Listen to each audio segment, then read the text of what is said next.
Welcome in, everybody, to the Flagship Podcast. I am Chip Brown of Horns247.com. Excited to be joined by Travis Reier of BamaOnline.com, the preeminent Alabama site on the 24/7 Sports Network. And Travis, there is all kinds of excitement and anticipation around this week's game. The number one Crimson Tide are coming to Austin, Texas for a game with the Texas Longhorns, ready or not for the Texas Longhorns. But we've got a lot to get into with you because Texas, of course, a year ago committed to the SEC, and it looks like that will happen probably in 2024 when ESPN starts their broadcast rights to SEC football. But welcome in. I know you're recovering from Alabama, Utah State. How you doing? I'm doing great, man. No 24-hour rule this week, like we talked about before the pod. I think people are so fired up about this matchup. First time in 100 years that Alabama will have made the trip to Austin. It was 1922 I'm looking at right here. So yeah, even by my limited math skills, that tells me, Chip, this is once in a couple of 3 lifetimes. Yeah, I mean, if you go all the way back to Tommy Nobis and Joe Namath, Orange Bowl. the Orange Yeah. Bowl, there's some great history between these two schools. Heck, Texas tried to hire Nick Saban, or at least a group of boosters wanted to talk to Nick Saban about hiring him after Mac Brown in 2013. Of course, Mac was, and I think still is, haunted by that 2009 season national championship win by Alabama, the game in which Colt McCoy gets knocked out of the game early on by Marcel Darius, and that's Nick Saban's first national championship at Alabama. Starts a new legacy, tradition, dynasty for Saban at Alabama, and so let's start there, Travis. We'll get into the players and the storylines, but what was your reaction when you heard that Texas and Oklahoma were headed to the SEC? I was excited.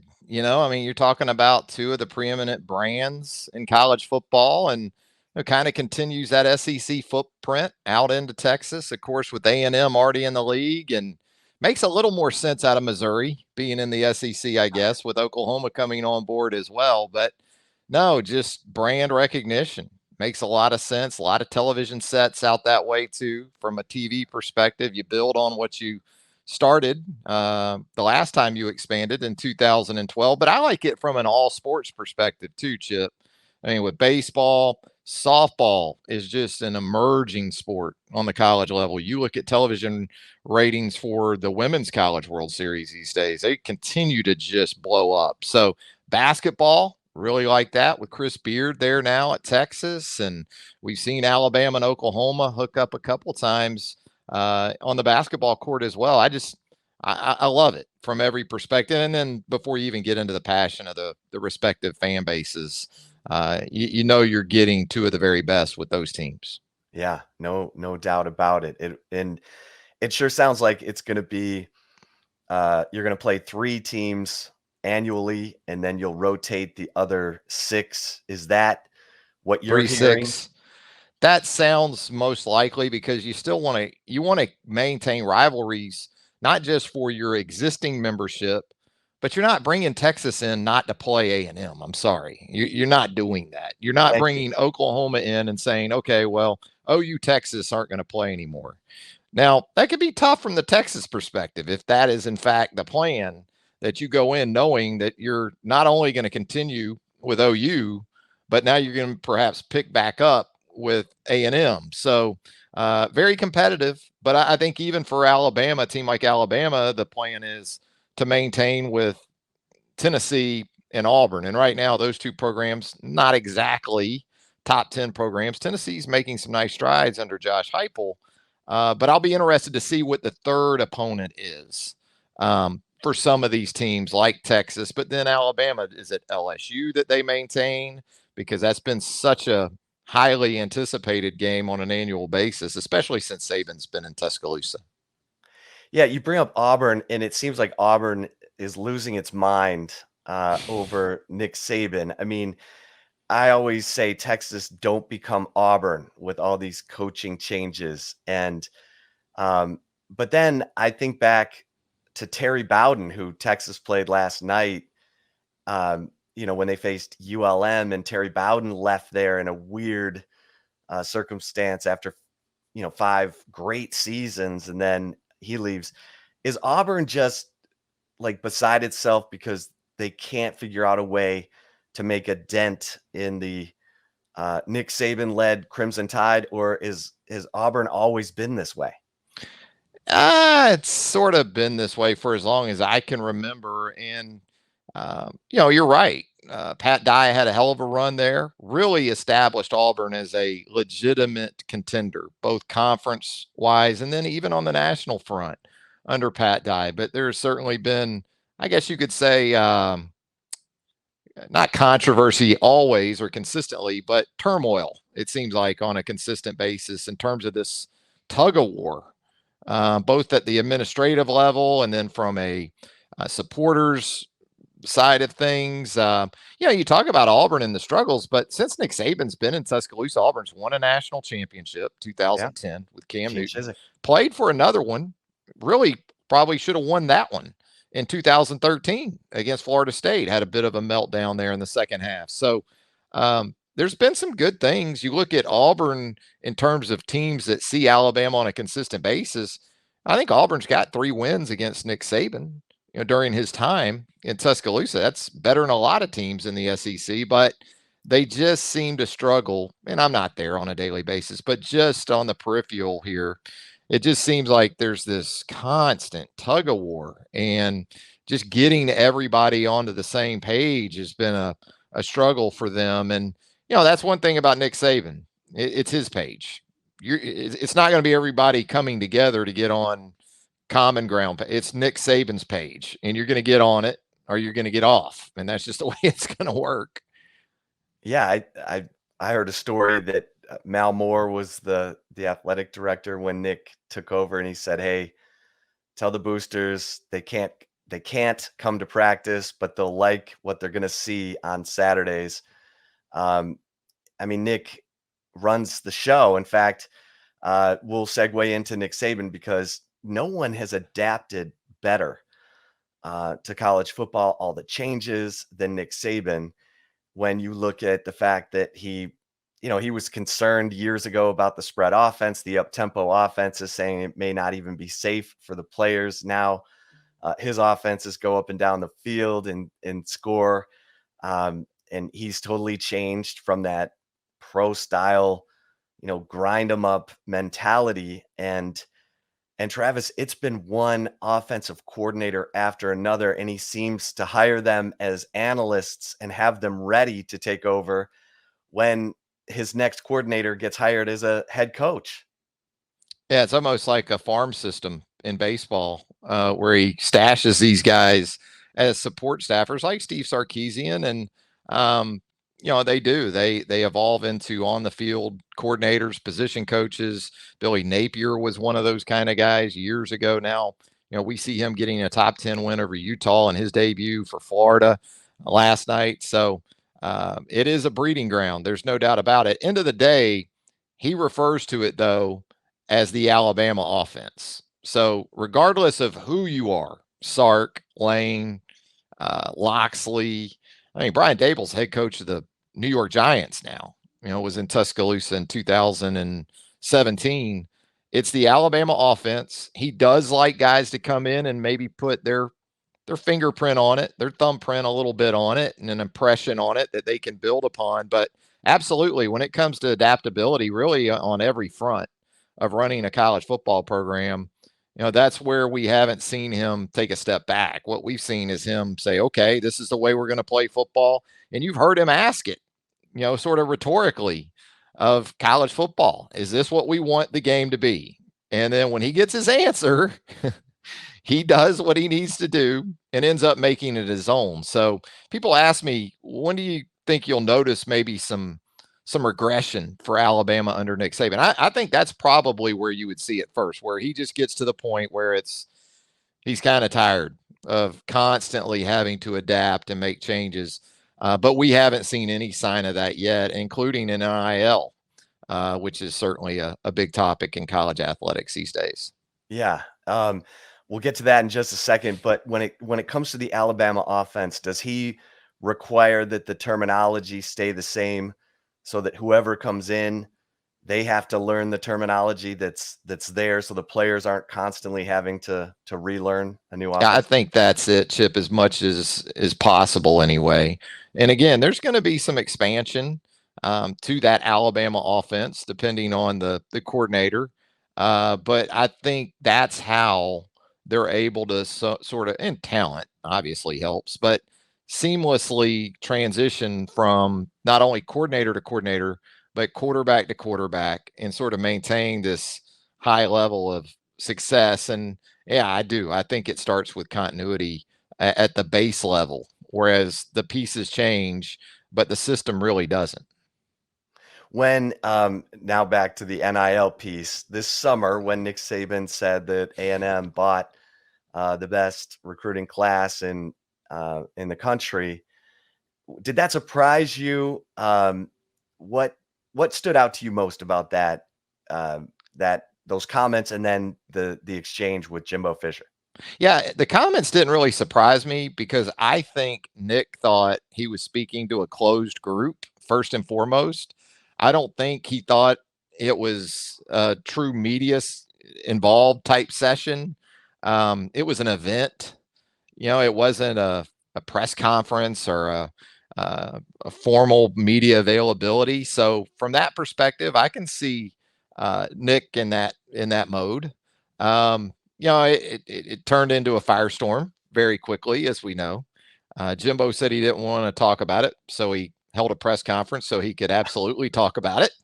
So that was entertaining on that front. But, it's a couple of guys from Appalachia. You get them fired up, you better watch out. Fireworks are going to ensue. And about as quick as it flared up, I think Greg Sankey probably made a phone call or two. Certainly got into contact with the two parties and said, guys, we're not going to do this. And then you had the SEC spring meetings that came up. I'm sure it was maybe addressed at that point. And you sort of get the five families together and, sort of call a truce on that thing. And now, as you might expect, everybody's fine now. No big deal. Well, let's take a quick break here on the Flagship Podcast with Travis Reier of BamaOnline.com, talking Texas, Alabama. And if you're watching us on the Horns 24/7 YouTube channel, we will roll on. And Travis, let's get into this year's Alabama team. When you hear people say this might be the best Alabama team Nick Saban has had in his time in Tuscaloosa, is that hyperbole? You tell us how good this Alabama team can be. I think it can be. I think you have to prove it. There's been a couple of teams.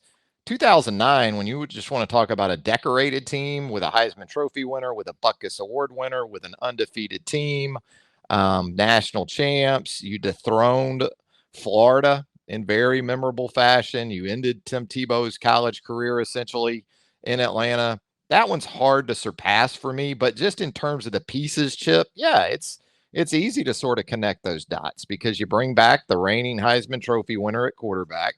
You bring back the top defensive player in all likelihood, I would think, in college football, and Will Anderson. But it's all those pieces in the middle that I think you still have to sort of figure out. There is plenty of star power for this Alabama team, especially when you look again at the preeminent positions in college football these days. But even last night against Utah State, you saw some areas where they still have improvement, and they certainly still have ongoing competitions at corner. I think that's going to be a big thing we talk about throughout the upcoming week with the pieces that Texas has.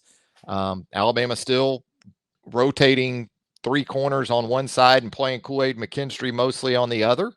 And then, that offensive line is still a work in progress. Thought we saw some encouraging signs from that group, but they went to the transfer portal for a left tackle, and it looks like they hit on that one with Tyler Steen coming in from Vanderbilt, and they've got some new wide receivers. Jamison Williams, John Mechie off to the NFL, but we saw some young guys. Kobe Prentice, a true freshman last night, was impressive to go along with Jermaine Burton, the Georgia transfer, and a couple of other guys. Trayshawn Holden is really emerging at that position. So they have that potential. One week in, I'm not quite ready to go there just yet.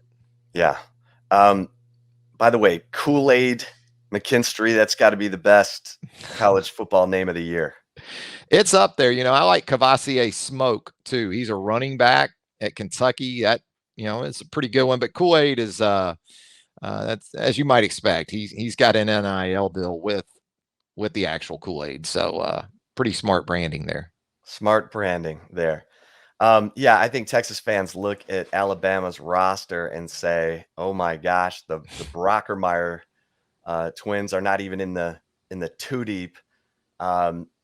And Texas is starting 2 true freshman offensive linemen, and so you've got just talent for days there in Tuscaloosa. Tommy and James Brockermeyer, what's the story there? Is the talent just so heavy that they're going to have to wait their turn? Tommy, I think he had some health issues even going back to high school, and that's been a continuing thing for him, and even James to an extent. So I think for both those guys, they came in as developmental prospects. I know Tommy was a 5-star according to the 24/7 Sports Composite, but physically he obviously had some ground to cover. James is similar. Technically, you could watch those guys at the high school level and see that given their bloodlines, given their DNA, they were about what you would expect. They were advanced in that regard. But I just think staying on the field, staying in the practice plan on a daily basis in the off-season program, that's where both those guys still have a little bit of ground to cover. And look, offensive tackle is an area where Alabama has some depth concerns. So if Tommy can get there sooner rather than later, he's still got an opportunity. But with the transfer portal, and we know the access that Texas has used it on its front, Alabama is very much the same. If Nick Saban isn't sure about his left tackle, coming out of a spring practice or even going into a spring practice, there's a good chance you're going to see a guy come in, and that's been Tyler Steen this time around. Well, you hit on some of the key names on offense outside of Bryce Young. Trey Sanders was a highly touted recruit who's not really the guy at Alabama. It's Jahmyr Gibbs, the Georgia Tech transfer. Tell us about Alabama's running back situation.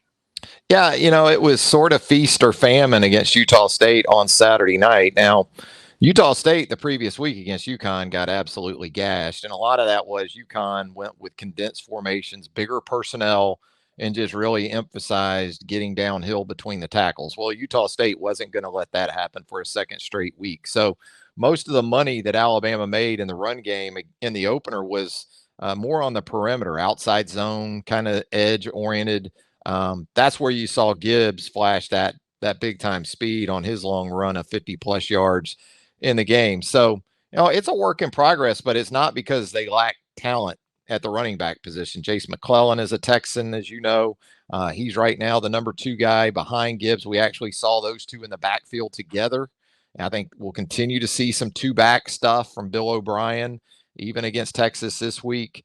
McClellan's coming off an ACL.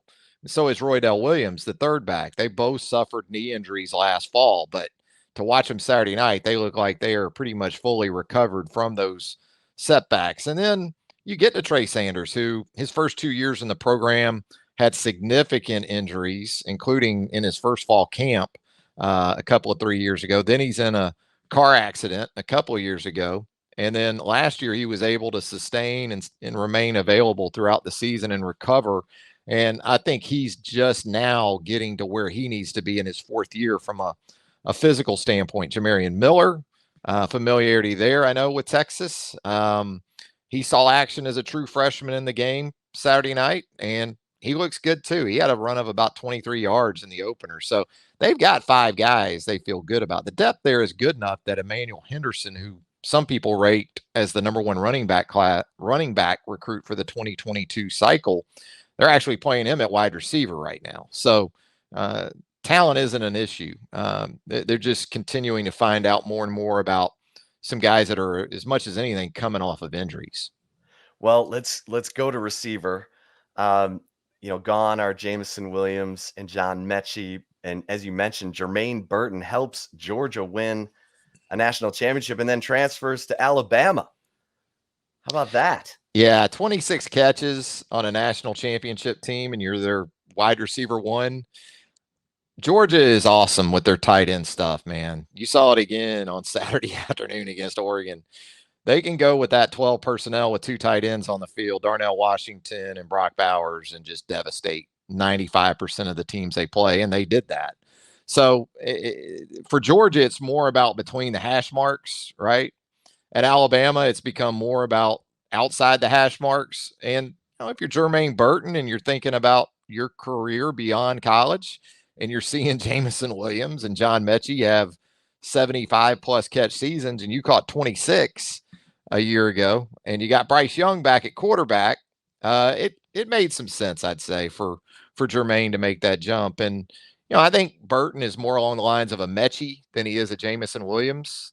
A lot of that has to do with speed. Not that Jermaine Burton is slow by any means, but Jamison was, first round speed. And so they're still trying to identify, I think, more of that vertical guy. They brought in Tyler Harrell from Louisville as a transfer, and he has that kind of speed. He's been slowed by some injuries here in the preseason and heading into the season. So we'll see if they continue to ramp him up. But, they're solid at wide receiver right now. But I think their best rotation is probably still a month away because JoJo Earl's out. He might be the starter in the slot right now and certainly punt return. So I don't think they're as good at wide receiver, certainly not as dynamic maybe at wide receiver as they might be come mid-October.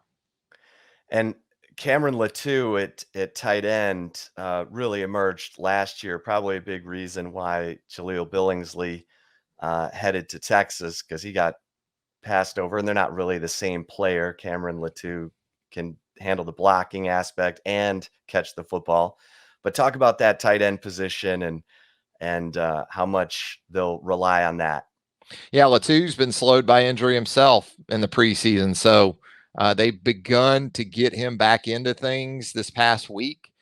He went through pregame warmups, according to our Charlie Potter, last night before Utah State, but didn't play in the game. So he'll be a guy to watch early in the week. Feels like they targeted Texas as a return date for Cam Latou, and they need him because with Jalil moving on to Texas, there's a lot of newness at that position. And Kendall Randolph was a guy they played at tight end a ton the last two seasons, and he's starting at offensive guard now. So they don't have that sort of security blanket, and Kendall, at least they didn't going into last night's game. So you got Robbie Oots at the position, a second-year player, more of an off-the-ball guy, H-back, fullback type, but they'll pair him with Cam Latou in those two tight end sets. And then they went junior college late in the 2022 cycle for Miles Kinselman, who we saw in the game Saturday night. And then they've got three freshmen. We saw Danny Lewis. We saw Amari Nyblack. But certainly it still starts with Cam Latou, and I know they'd love to have him back this week. Well, before we move on to the defense, Bryce Young runs for 100 yards in the blowout victory over Utah State. How significant or insignificant is that? We know he's quick. He's an unbelievable thrower of the football, but his legs came into play. Yeah, he was pretty decisive. Not that he ran it a ton, just 5 carries, and he was sacked once. So that was part of that. But when he had the opportunity against Utah State, he wasn't very hesitant. There's a lot of Alabama fans a year ago that were just beside themselves because there were opportunities where Bryce could have tucked the football and perhaps hit the kind of big plays that we saw him connect on with his legs in this opener. But there's two ways to that. This guy is such a good passer. You don't want him giving up on receivers. And a lot of times when he extends plays, that's when some of his guys are able to get separation the most, when things break down and, there's that sort of coordination when it comes to improving. And that's where John Mechie was so good with Bryce. They had that connection. I think Burton has some of that. I think Trayshawn Holden has some of that too. So he's so effective in that mode. But he did show you with the 63-yard run against Utah State that if you're going to play man coverage, especially against Alabama, and they run off your DBs, he can hit the big play with his legs. And it did look a little bit like Jalen Hurts, I guess, against Utah State. 100 yards rushing. First time since Jalen 5 years ago that's happened with an Alabama quarterback. If there's a question about the Alabama offense heading into Saturday's game against Texas, what would it be? I think it's still going to be on the outside for Alabama defensively at those cornerback spots when you've got receivers like Xavier Worthy, and certainly it's not just Xavier you have to concern yourself with. I know the tight end position was especially effective for Texas against ULM. I haven't really had a chance to watch that game, but just kind of perusing a little bit. Worthy's where it starts, and I think that with yours and that offense, they're going to look to attack the outside. First play of the game Saturday night, Utah State gets man coverage on the outside against Terrion Arnold, one of those corners who got the start opposite McKinstry in the game, and took a shot down the right sideline and hit it for 23 yards. So I'll be surprised if Sark doesn't look out there first and foremost, because there is a lot of experience, a lot of ability right in the middle of the field with Henry To'oTo'o, Jalen Moody, those safeties, Jordan Battle, DeMarco Helms. But Alabama will play man coverage with those corners. And we saw even in the national championship loss to Georgia, that's where Georgia ultimately got over the hump in that game. And I think that's where Texas will continue to look first and foremost in this one. When you talk about Alabama's defense, you start with Will Anderson and Dallas Turner.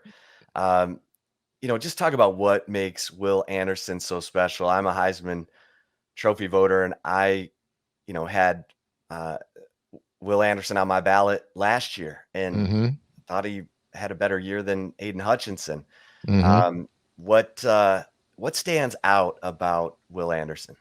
Everyone will talk about his first step, and and all those things are great, his physical attributes, but man, when you play with the motor that this guy plays with on top of all those things, this is what you get. And doesn't give up on plays, doesn't take plays off, and then has continued to advance in terms of his repertoire as a pass rusher. But he's just as good on first down. This is a guy that's 240 pounds maybe, and they have no problem putting him in a 4-point stance, head up offensive tackles on early downs. Even though he's giving away 60, 65 pounds, they feel like with his initial punch and his strength in his hands, he can hang in even from that aspect. So it's not just pass rush with Will Anderson. If you try to run away from him, he'll go make a play away from him. And that's where I think you have to have a quarterback that can at least threaten the defense with his legs. If you're just going to think you're going to line up with a running back, even Bijan Robinson and the depth that Texas has at running back, and not at least occasionally threaten those guys with the quarterback run, it makes it hard against him. But I the thing about Will, as much as anything, I just the juice, the motor, whatever adjective you choose to use, that he puts forth on a down by down basis. Yeah, relentless. What about Dallas Turner? Because he looked like he's so wiry in last year, and you think, how can he make all these plays? But he makes them. He does, and I think versatility more with Dallas. Whereas you can use Will, I think, in some ways that you typically can't with a 240-pound edge defender. I think Dallas is a guy that you can use when you drop him into coverage. He's instinctive that way. Drew Sanders he's an SEC caliber starter. He's doing it at Arkansas now. But when Dallas emerged down the stretch of the 2021 season, due in large part because Drew had a hand injury that sent him to the sideline, he just wasn't going to be moved out of that spot opposite Will. And I think regardless of down and distance, you're going to see both those guys on the field together. this week. I thought against Utah State, they played it pretty vanilla. They've got some pass rush packages that I know they didn't show in the opener where they're going to put 3 edge guys on the field together. I think you'll see that this week probably. But Dallas more so is today's linebacker in that you could play him inside, I think, if you wanted to.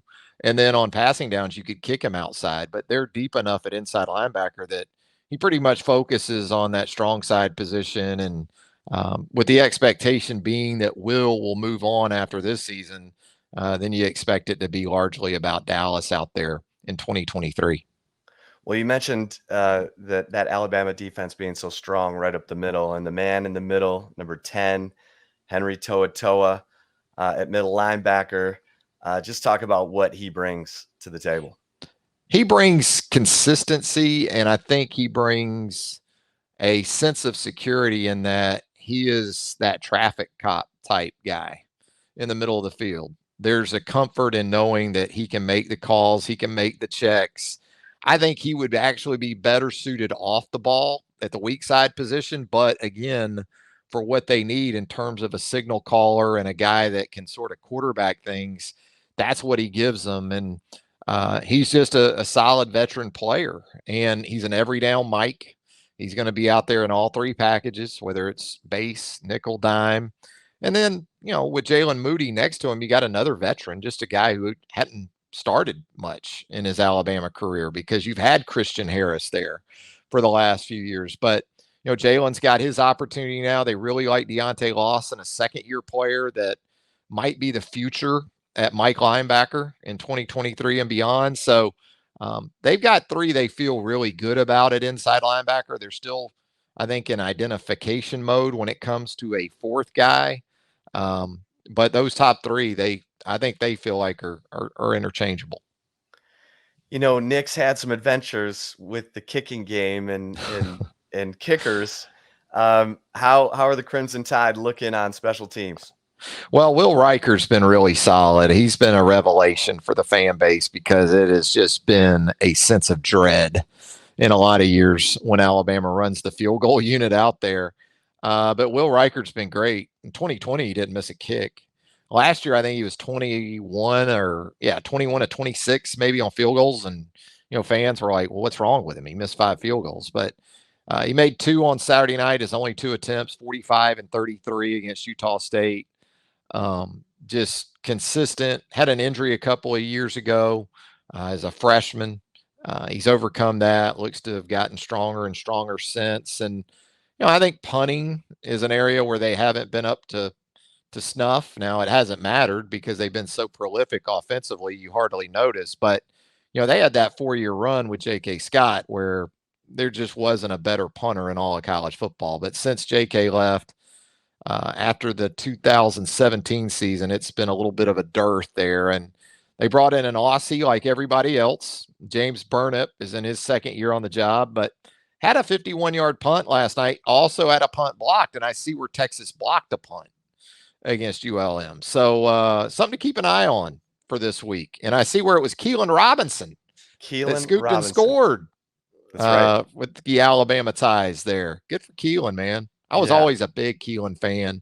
I love that despite the fact he was undersized.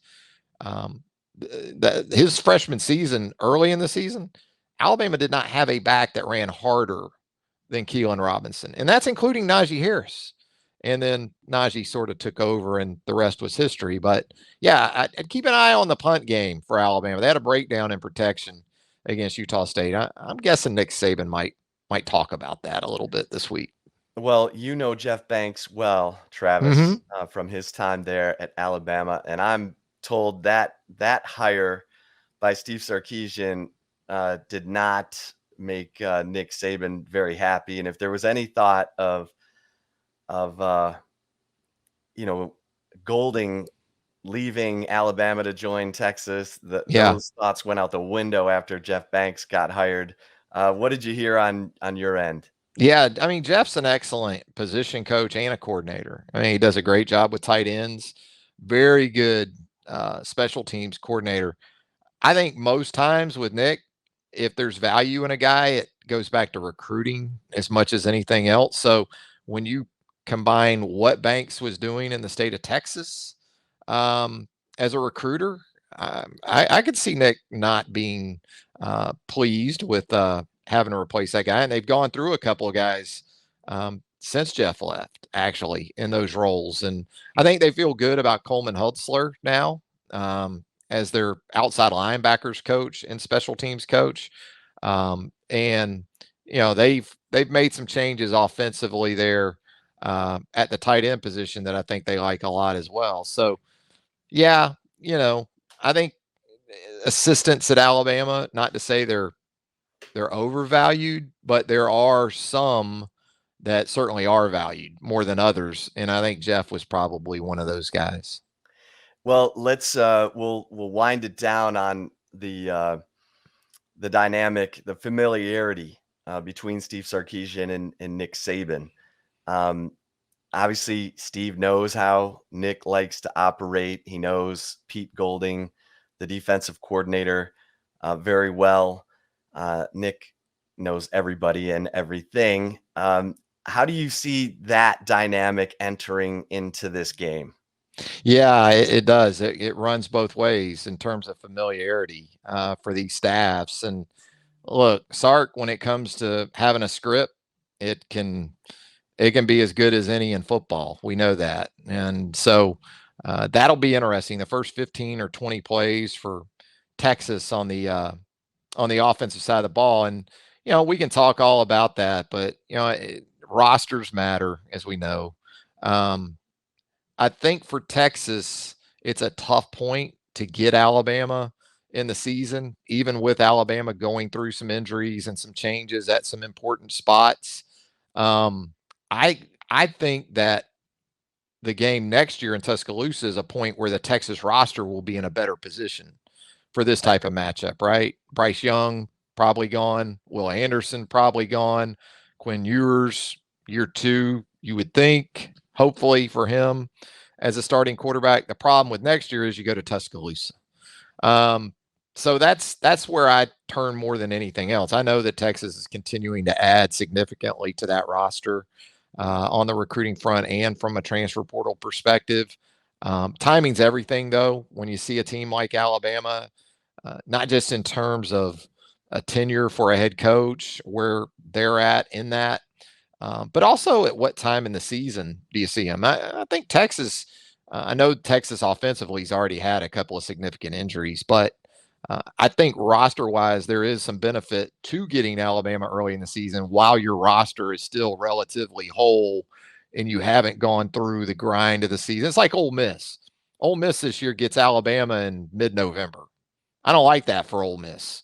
I like Ole Miss's frontline players, but after about 7 SEC games, what's Lane's roster going to look like in mid-November? I think it was to Ole Miss's advantage to have Alabama in October or earlier in the season. So, I think there's a couple of different ways to look at it. Again, though, I think more ahead to next year. Not that Texas can't win this week, but just as far as readiness, it looks to me like the game in Tuscaloosa next year is when you start to think, man, Texas is a lot closer than they are right now. You think this line, I think, has been around 17. You think Texas can cover that line? That's or a you lot. Think... Yeah. But, I thought 41.5 last night was a lot. And I know it was Utah State, but that's a team that won the Mountain West last year, returned a veteran quarterback, veteran offensive line, defensively not awful, but that's a lot. The thing about Alabama is there was a time when, from a spread perspective, they take that fourth quarter and hold the football for 12 minutes, right? If they had a 14, 17 point lead, they go to their 4-minute offense and you just wouldn't get an opportunity to score, and they wouldn't score. So it was tough to kind of lay the points sometimes with Alabama. The problem now is if you don't, Alabama will keep scoring, and so, and they have explosiveness even in the run game if they do go that route. I think that number for me anyway, just looking at it right now, is probably about right, which means I probably wouldn't mess with it. Yeah. Okay, I got to ask you this. I don't know how this happened. I don't know how A&M beat Alabama with Zach Calzada at quarterback. I still have no idea, and I think it's given A&M some, not false hope, but some sort of delusional hope that's worse than false, isn't it? Hope that they can win the SEC West. How do you see that game playing out in Tuscaloosa on October 8th? Yeah, I think, it's going to be fascinating because you anticipate Haynes King being available this time. He wasn't a year ago, and you're right. Zach Calzada had what Alabama fans would probably refer to as his Steven Garcia game, the former South Carolina quarterback who played out of his mind against Alabama in 2010 in Columbia in that upset. So, he's at Auburn now, and I think he's number 3 on the depth chart at Auburn. So give the guy credit, man. Played out of his mind, made big plays down the stretch. Alabama was coming off, I believe, a win over Ole Miss that was so hyped in terms of the anticipation for that matchup with Ole Miss and Tuscaloosa. And Alabama made that look pretty easy. Likewise, A&M was coming off a home loss, I believe, to Mississippi State.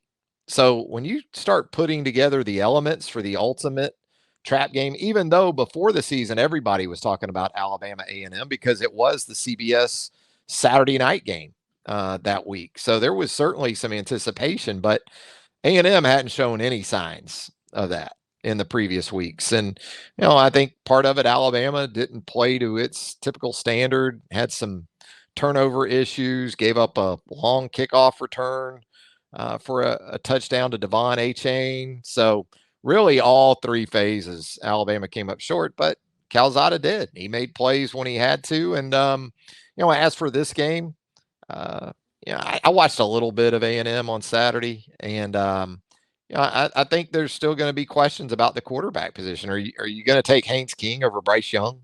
No. In Tuscaloosa? I think that's kind of a deal breaker for a lot of folks. Well, game day is coming to Austin this weekend. Of course. I mean, it's basically an SEC game, right? Yeah. So yeah. Why wouldn't ESPN be there? Right. I know, Fox, whatever. Right. Fox is on the way out. It's all about ESPN and the SEC. So why not go ahead and get the jump start, Chip? Well, how many Alabama fans are coming? What's the level? All of them. Whether they have a ticket there or not. There are RVs en route right now. Yeah. It's hard to say. A number, I know that on the secondary market, I think tickets are still, get-ins are still in the mid-2s, maybe 250 and up. And I know that's not a small yard there. So it's going to be a huge crowd because it is accessible on the drive. It's not a short trip, but you can certainly do it. And so, no, I think that, there's Alabama fans that are thankful in a lot of ways that they get this opportunity instead of another neutral site. They'd rather drive to Austin from Birmingham than the shorter trip to Atlanta for, a matchup against Miami or something. So no, I think all of them that can come are coming. And even those that aren't in the stadium, it'll be a huge, huge number in Austin this week. And they'll be there early. I mean, you'll see them rolling in Wednesday, Thursday for sure. Yeah, just head downtown and you'll see all the Dirty Sixth. Yeah, Dirty Sixth. There you go. The man who's been to Austin, Texas, right there. Yeah, the biggest. Oh yeah, I mean, I had to go to the Stevie Ray Vaughan Memorial right there on the banks of the Colorado River, and I'll do it again.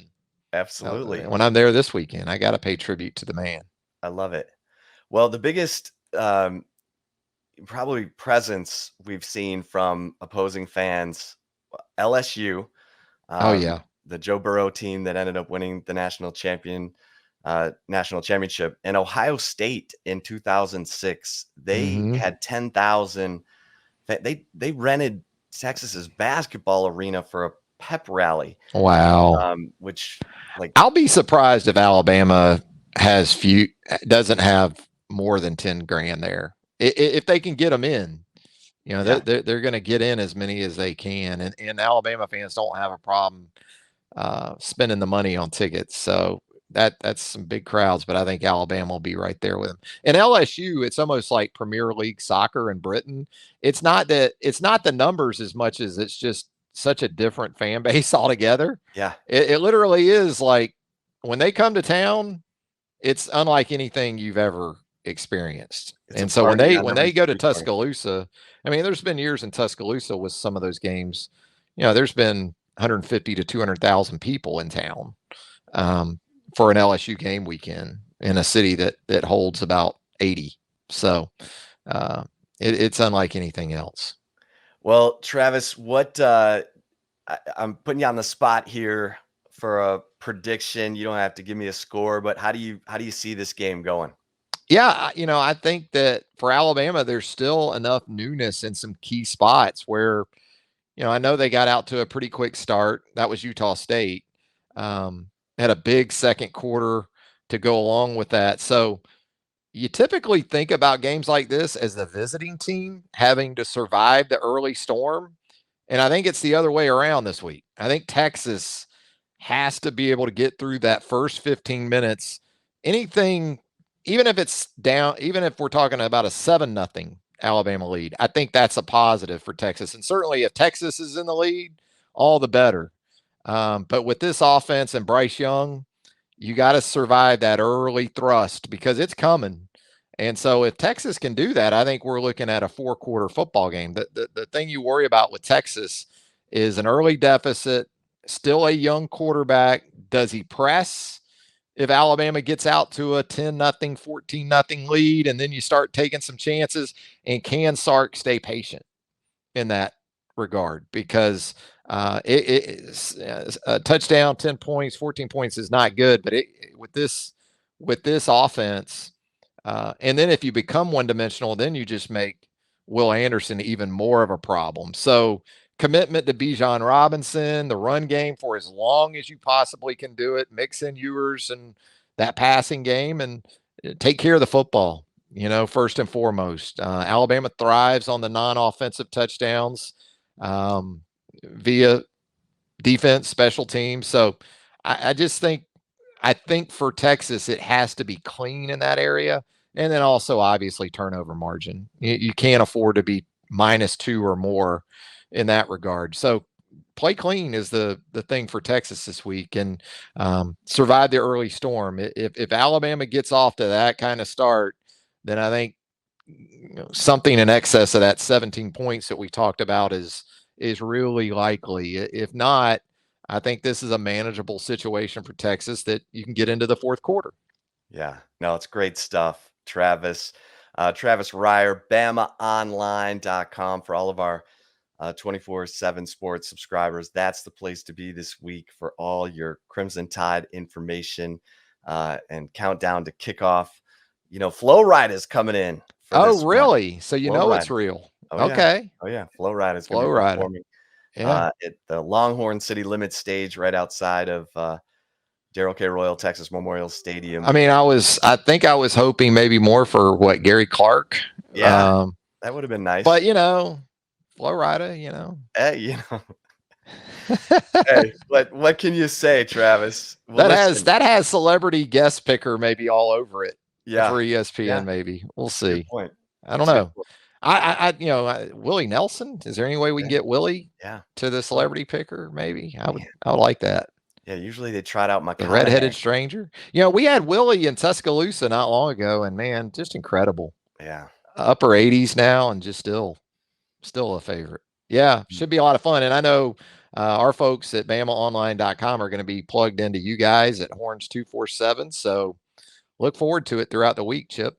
Hey, great stuff. For Travis Reier of BamaOnline.com, I'm Chip Brown. Thanks so much for listening to the Flagship Podcast.